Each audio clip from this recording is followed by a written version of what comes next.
নমস্কার বন্ধুরা, আজ আমি বানাতে চলেছি কাঁঠালের কাটলেট। প্রথমে কাঁঠালটিকে ভালো করে কেটে জল দিয়ে ধুয়ে নেব। তারপর একটি প্রেসার কুকারে কাঁঠালটিকে সিদ্ধ করে নেব। সিদ্ধ করে নেওয়ার পর কাঁঠালটিকে একটি থালায় নিয়ে নেব। তাতে সামান্য পেঁয়াজ কুচি, কাঁচা লঙ্কা কুচি, আদা কুচি, রসুন কুচি, গরম মশলা, বেসন, লঙ্কা গুঁড়ো, জিরে গুঁড়ো, ধনে গুঁড়ো, হলদি গুঁড়ো, লবণ দিয়ে মাখিয়ে নেব। অল্প অল্প পরিমাণে বেসন দেবো যাতে কোনো একটি শেপ দেওয়া যায়।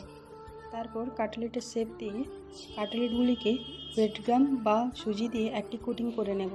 তারপরে লো টু মিডিয়াম আঁচের তেল গরম হিট করে কাটলেটগুলিকে ছেড়ে নেব। কাটলেটগুলি লাল লাল হয়ে আসলে ভেজে তুলে নেব। তারপর একটি প্লেটে সাজিয়ে নেব।